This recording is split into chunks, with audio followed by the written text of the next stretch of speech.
कल से हम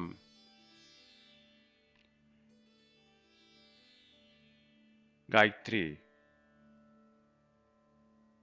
महाविज्ञान के ऊपर चर्चा कर रहे थे। क्या महागायत्री विज्ञान का संबंध हमारे जीवन में प्रत्येक मानव के लिए,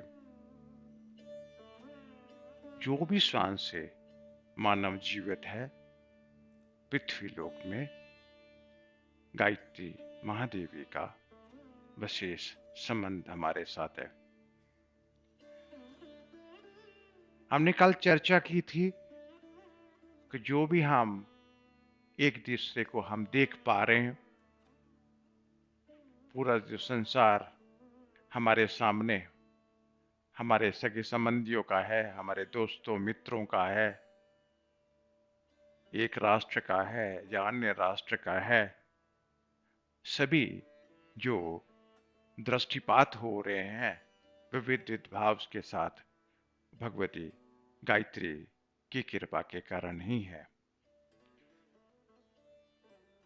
एक अनुसंधानवेताओं की तरह से अगर भगवती गायत्री को जानने की कोशिश की जाए तो हम जीवन को उच्च स्तर के ऊपर ले जा सकते हैं।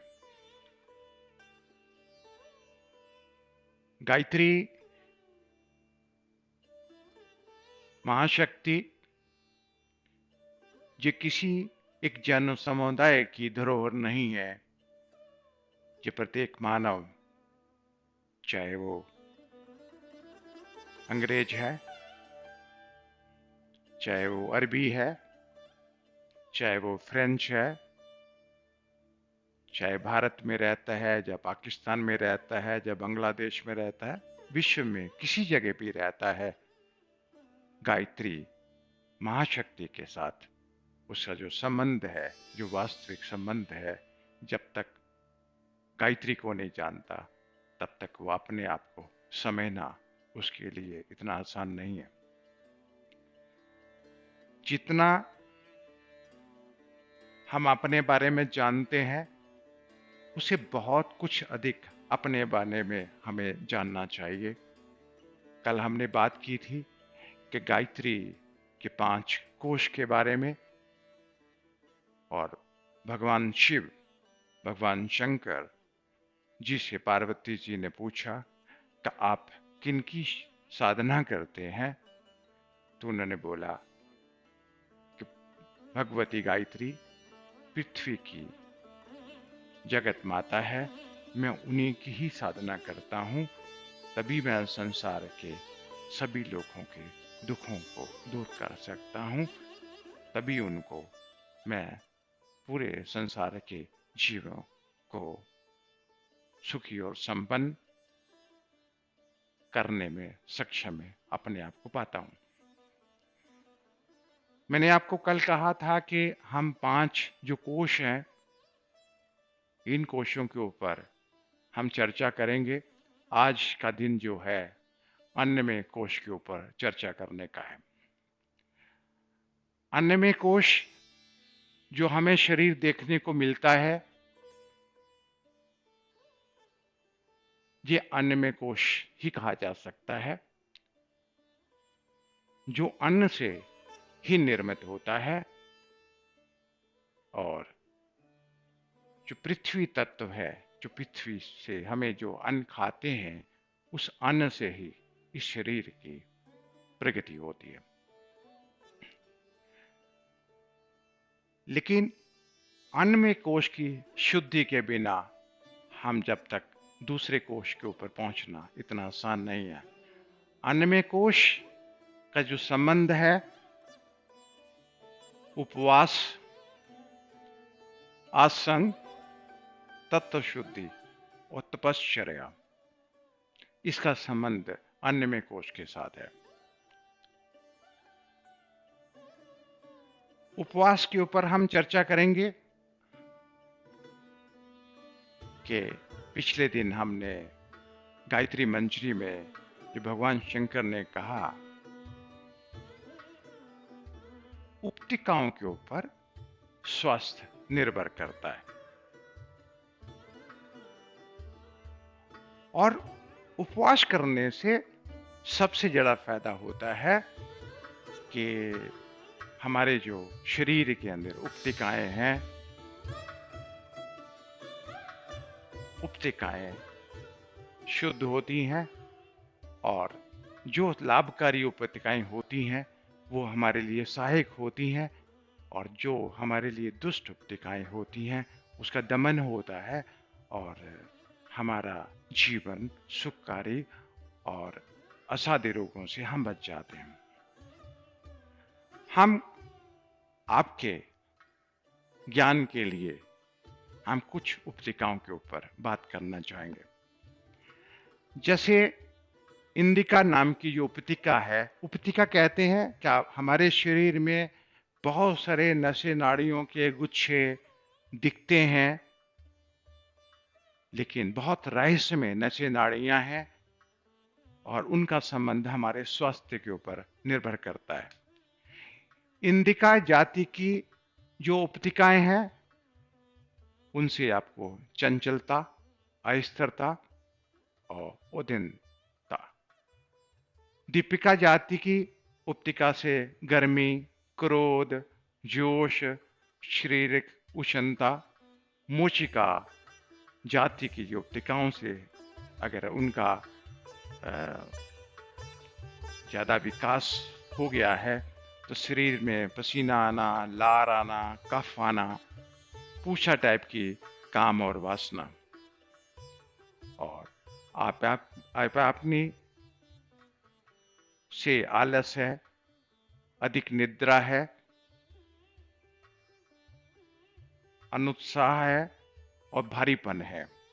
चंद्रिका जाति से वाणी में मधुरता, सौंदर्य, कोमलता, मोहता। इसी तरह से जैसे कुपिता के कारण है नम्रता। जैसे बहुत सारे लोगों को पाते हैं तो हर व्यक्ति नम्र होते हैं, 2-2 मिनट के बाद अच्छे बोलते हैं। नम्र होना चाहिए, लेकिन किस हद तक भी नम्रता जो है, तो हर वक्त भी नम्रता से ही काम नहीं चलता है।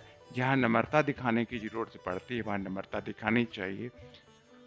अनुसंधानकर्ताओं में नम्रता जाति को साथ साथ उसके लगा डर लगना, दिल की धड़कन है, बुरे स्वप्न है, आशंका रहती है कुछ लोगों, और मस्त की आशंका है, नपुंसकता, वीर्य रोग है जो कुपिता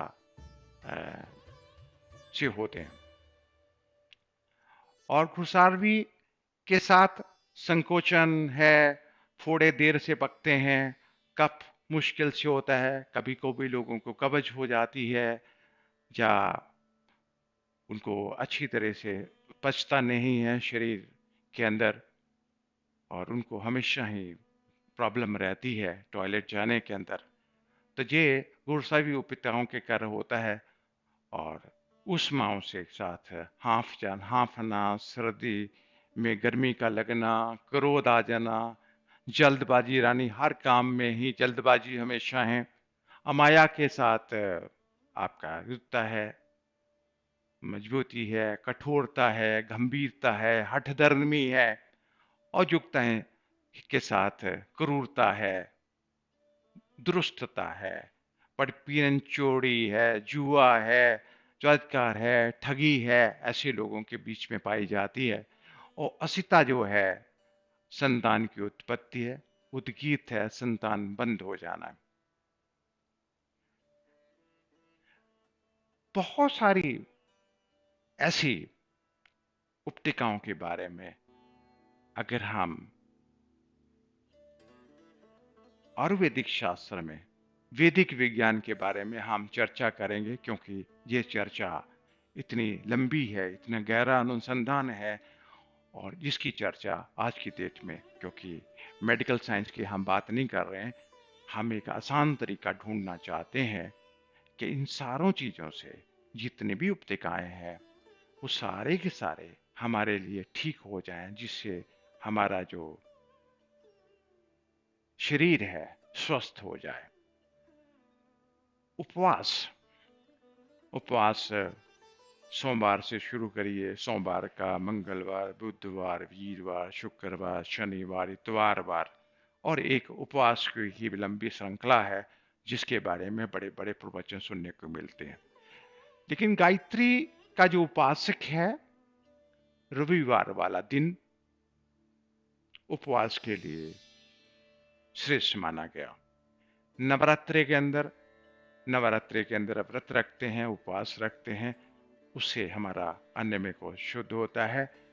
लेकिन जो साधक है, साधक को अगर एक नियम बना लिया जाए तो उसको 4 चपाती रोज खानी है, तो उसको 25% कम कर दे, यानी कि 75% ही खाए, नित्य उपवास उसका हो जाएगा।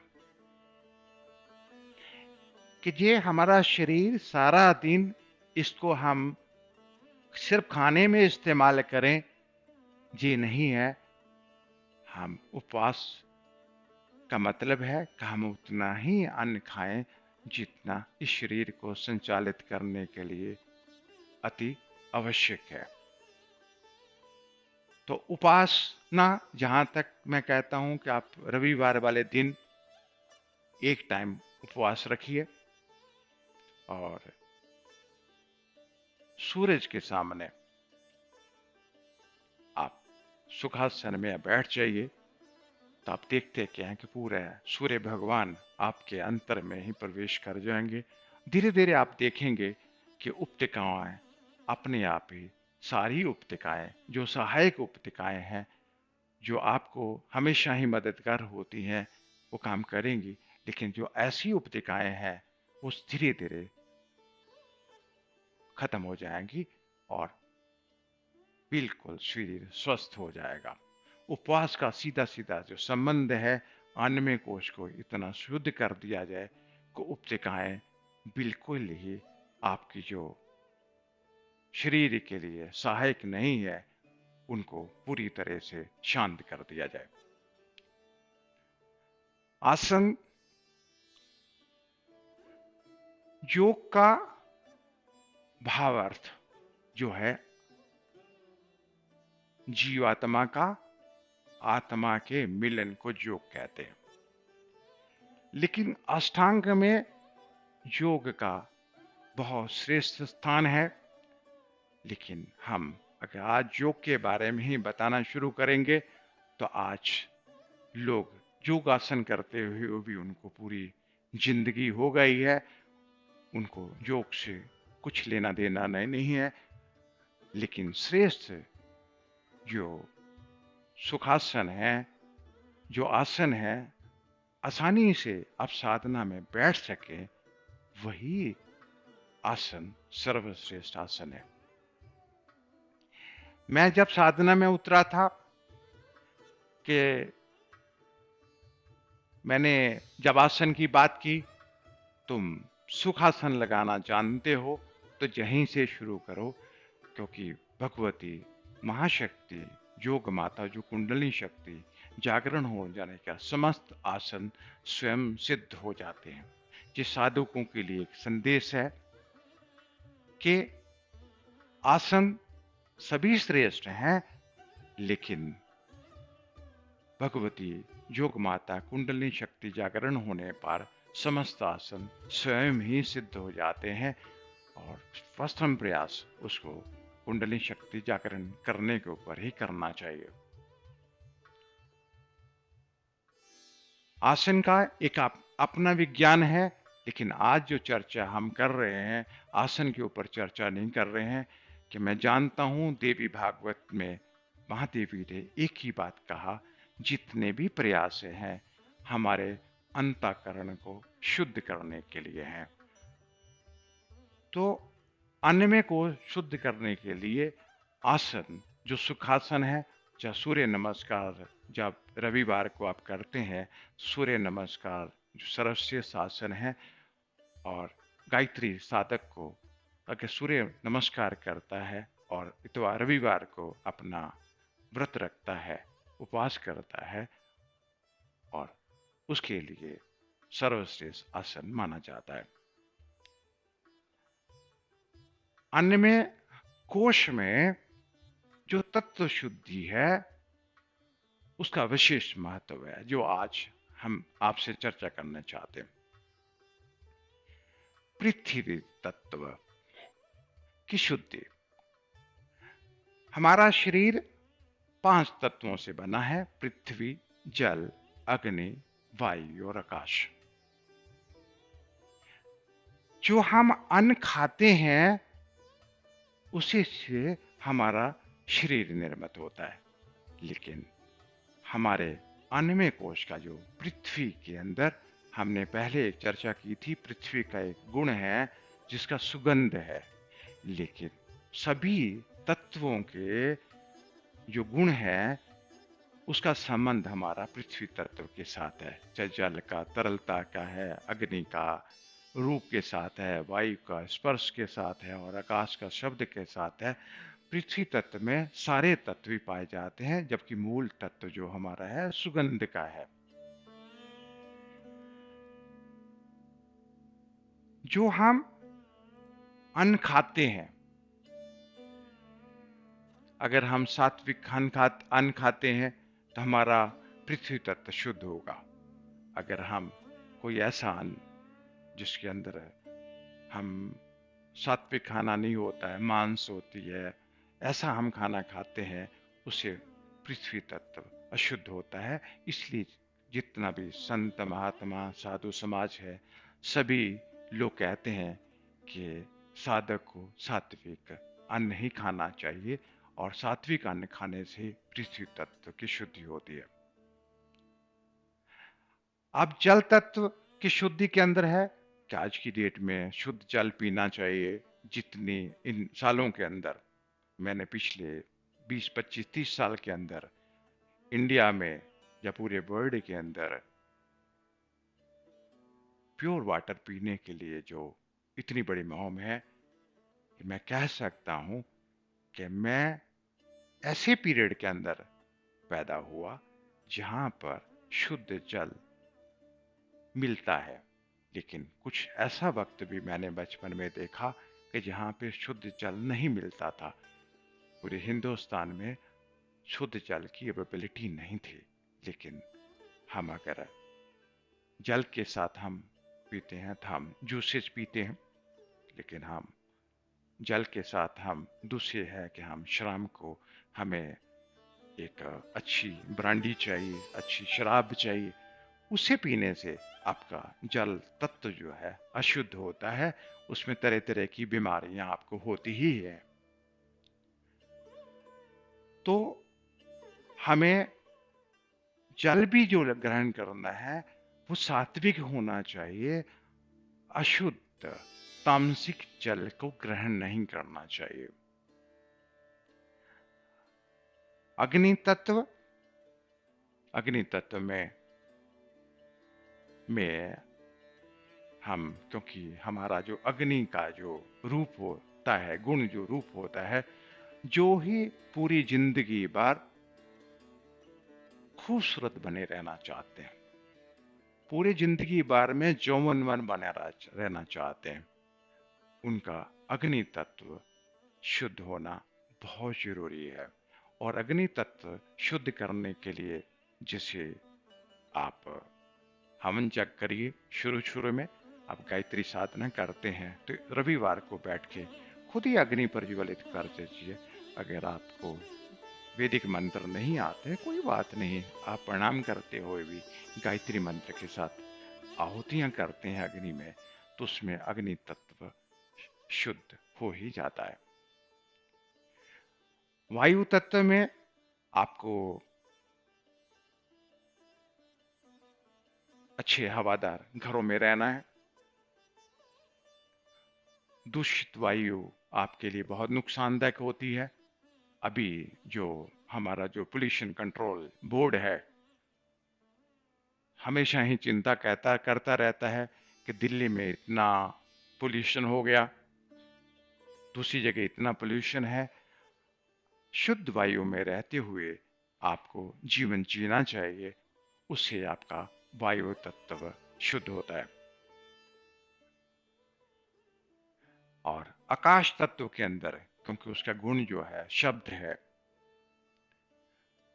तो गांधी जी के 3 जो बंदर होते थे, आप आप जो बोलते हैं, जो शब्द बोलते हैं, वो कानों से सुनते हैं, तो ऐसे शब्द बोलिए जो पवित्र हो, जो दूसरे को नुकसान नहीं पहुंचाते, उससे आकाश तत्व शुद्ध होता है। कान बन के बुरा मत सुनिए, उससे आपका आकाश तत्व शुद्ध होता है। बुरा मत देखिए, उससे भी आपका सारे ही तत्व शुद्ध होते हैं। तो जो महान आत्माओं ने हमें छोटे छोटे टिप्स दिए हैं, उसका ध्यान रखने के बाद हमने सारे तत्वों को हम शुद्ध करते हुए अपने जीवन को अच्छी तरह से हम जी सकते हैं।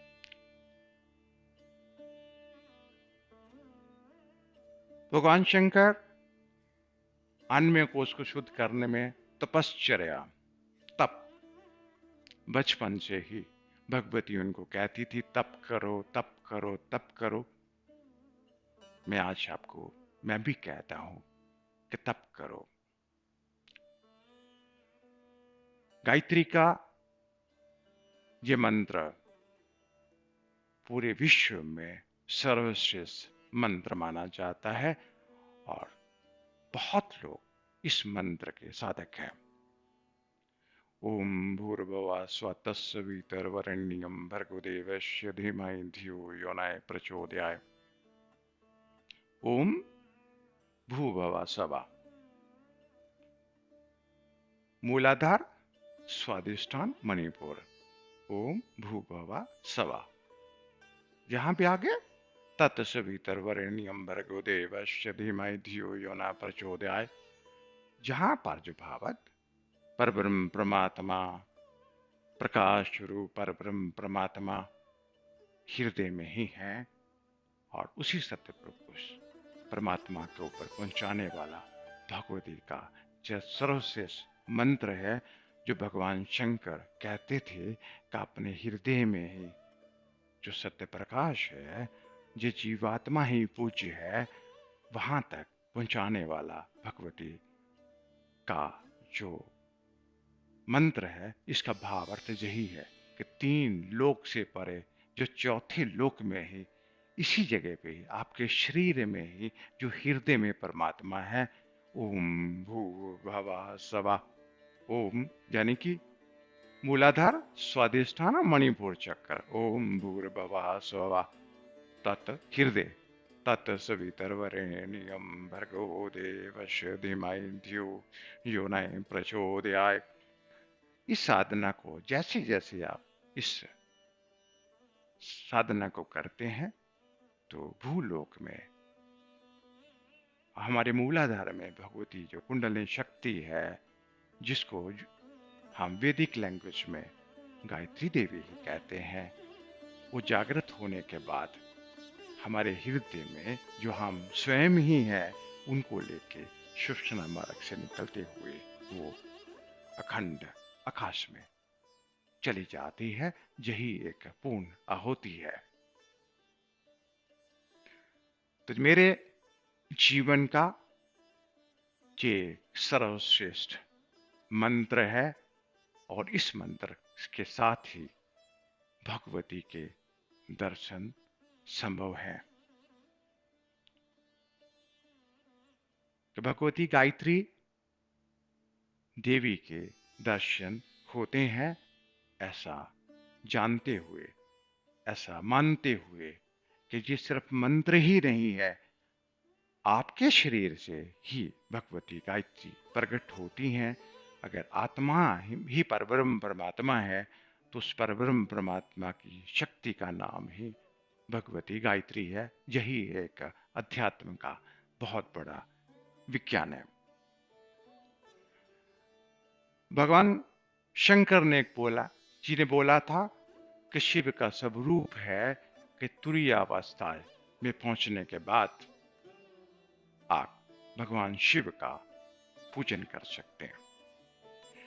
तो गायत्री का तप करते हुए, मंत्र को करते हुए एक दूसरा अस्त्र आता है, ओम भूर्भुवः स्वतः सवितर्वरेण्यं भर्गो देवस्य धीमहि धियो यो न प्रचोदयात्। ओम शिवो रजसे शिवंतुम। ये बहुत सारे गायत्री साधकों के लिए एक नया प्रयोग होगा, लेकिन ये एक रहस्यमय था, एक ऐसा हीरा जवाहरात है अध्यात्म के अंदर जो आप लोगों से छुपा हुआ था। मैं बहुत भाग्यशाली हूं कि मैं आपके सम्मुख इसको प्रस्तुत कर रहा हूं।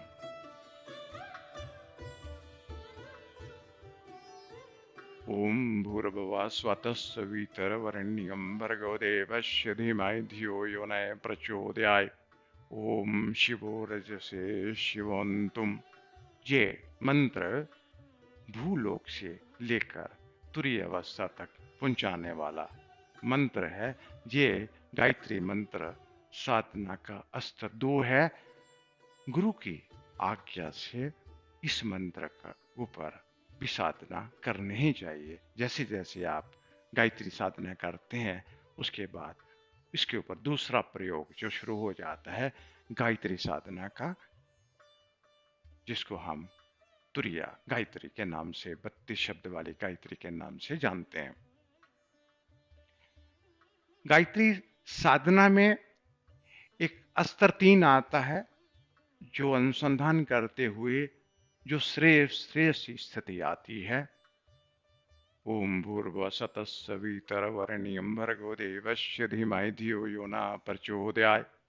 ओम त्र्यंबकं जजामहे सुगंधिं पुष्टिवर्णम् उर्वारुक्मिमन्दनान्वितमोक्षतमामतात्। ओम जातवेश्येश्वरवां सोमरति यतो निदहति वेदा सा न प्रश्नति दुर्गाणि विश्वानावेव सिन्धु दुर्ताग्न्यम्। जब मैं विद्यार्थी था अध्यात्म की नजर में, जब मैंने सन्यासी था, लेकिन मैं आपको ये बता दूं कि जब मैं सन्यासी था तब भी मैंने अपने घर का त्याग नहीं किया। जैसे बुद्ध जी ने अपनी पत्नी और बच्चों को छोड़ दिया।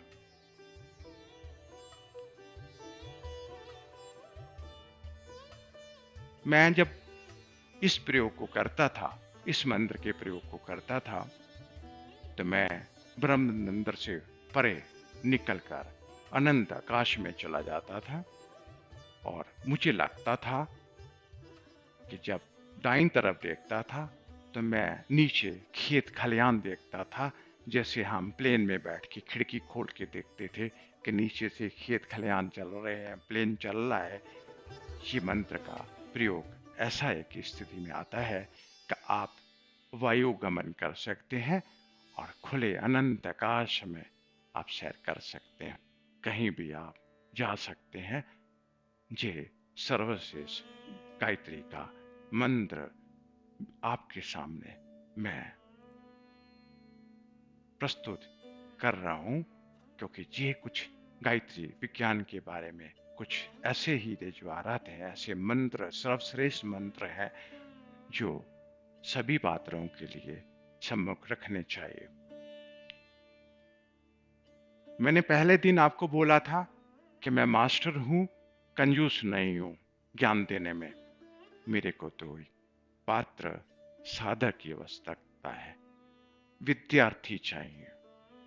जो विद्यार्थी हैं उनके भाग्य में लिखा ही हुआ है कि उनको ईश्वर तो बनना ही है, क्योंकि ईशोपनिषद में साफ साफ लिखा, बहुत सारे ईश्वर हैं, सभी जीव ही परब्रह्म परमात्मा के स्वरूप हैं, लेकिन हम अज्ञान के कारण अपने आप को समझ नहीं पाते, अपने आप को जान नहीं पाते। तो मैं आपसे सबके सामने एक ही निवेदन करूंगा, भगवती गायत्री की साधना सभी के लिए है, जिसको हम अपने आप को हम हिंदू कहते हैं। हिंदू पूरे का हृदय इतना बड़ा है, उसके अंदर सब समा जाते हैं।